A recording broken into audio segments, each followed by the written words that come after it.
देखना शुरू कर चुके हैं लाइव सिटीज को। मेरा नाम शेख है। बिहार पुलिस के एक इनकाउंटर पर बड़ा सवाल उठ गया है। बिहार पुलिस के द्वारा आरा में एक इनकाउंटर हुआ जिसमें भरत तिवारी की इलाज के दौरान मौत हो गई, जिसके बाद महासंग्राम छिड़ गया। पब्लिक और पुलिस में सड़क पर जंग हो गई और जंग इतनी बढ़ गई कि ईंट पत्थर भी चल रहे हैं तो लाठियां भी चल रही हैं। कई पुलिसकर्मी घायल भी हुए हैं। इस पूरे मामले में थानेदार पर एक्शन भी हुआ है। लेकिन आखिर इनकाउंटर जिसका हुआ वो कौन था? आखिर भरत तिवारी का क्या आपराधिक इतिहास था? कौन था भरत तिवारी? इन तमाम चीज़ों के बारे में जो जानकारी अभी तक सामने आई है कि भरत तिवारी पर कोई मामला दर्ज नहीं था। पुलिस की ओर से जो प्रेस विज्ञप्ति जारी की गई है उसमें आपराधिक इतिहास नहीं बताया गया है। पुलिस ने कोई आपराधिक इतिहास नहीं बताया है कि उसके ऊपर आपराधिक इतिहास था या नहीं था, ये देखना होगा। लेकिन उसके परिवार वालों ने भी कहा कि कोई भी मामला उस पर दर्ज नहीं था।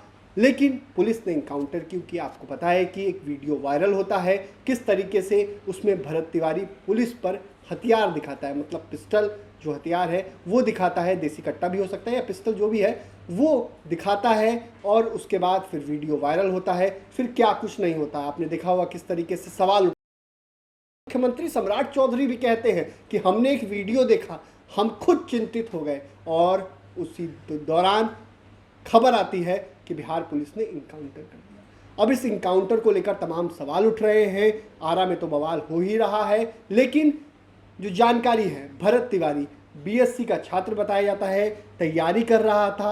अब कुछ लोग ये भी कहते हैं कि वो मानसिक रूप से बीमार था, मानसिक संतुलन उसका ठीक नहीं था। लेकिन परिजनों के अनुसार ऐसी कोई बात नहीं है। परिजनों जो कह रहे हैं उस अनुसार ऐसी कोई बात नहीं है। उनके माँ को सुनिए, उनकी माँ क्या कुछ बता रही है, क्या कुछ कह रही है। हमने पिता का वीडियो आपको दिखाया ही था, माँ ने क्या कुछ कहा था वो भी आप सुन लीजिए। पहले से ऐसा कुछ नहीं है उनके पास। कोई भी मतलब अलीगल कोई काम नहीं करते हो, अलीगल के खुद खिलाफ रहते हैं। दरोगा पकड़ ले रहे थे आके सर मार के ले गए दरोगा ले जाके थाना में जाके थाना में वो भी बेवजह, बिना वजह के कोई केस नहीं था। उस टाइम भी मतलब इनको दबाने का कोशिश किया गया। दरोगा कहता है पैसा ले लीजिए।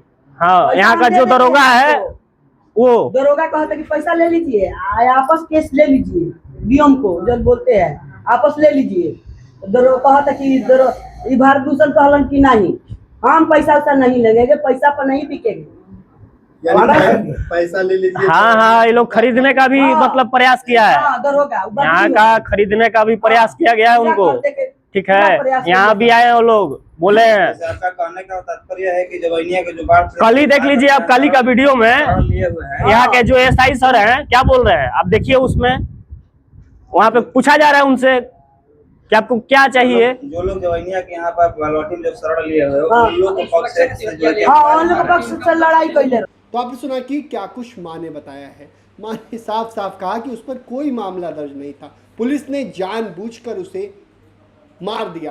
अब सवाल उठता है, पुलिस को फ्री हैंड दिया गया है तो क्या पुलिस किसी को गोली मार देगी?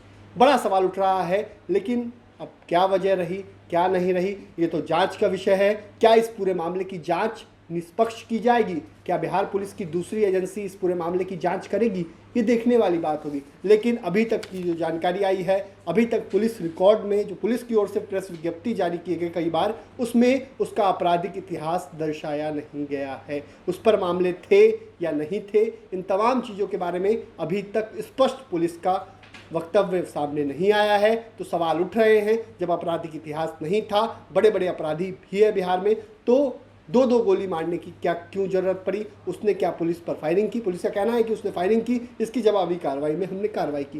क्या उसे पकड़ा नहीं जा सकता था? एक अकेला था वो, इतनी सारी पुलिस थी। तो बड़ा सवाल उठ रहा है। कई वीडियो सोशल मीडिया पर वायरल हैं गोलीबारी के, तो देखना होगा अब इस पूरे मामले में क्या सरकार इस मामले में ध्यान देती है कि नहीं देती है, देखने वाली बात होगी। हालांकि बिहार के मुख्यमंत्री सम्राट चौधरी ने तो वीडियो वायरल होते ही ध्यान दिया था। लेकिन अब इनकाउंटर पर उनका तो साफ साफ कहना है कि बिहार पुलिस के फ्री हैंड है, बिहार पुलिस को खुली छूट है। और अगर अपराधी पुलिस को चैलेंज करेंगे तो अपराधियों को 48 घंटे में जवाब मिलेगा। लेकिन क्या निहत्थे अपराधी भी बिहार में अपराधी भरत तिवारी अपराधी है या नहीं है, ये तो जांच का विषय है, लेकिन अब देखना होगा आगे क्या कुछ होता है। फिलहाल बने रहिए लाइव सिटीज के साथ, हमारे यूट्यूब चैनल को सब्सक्राइब करिए।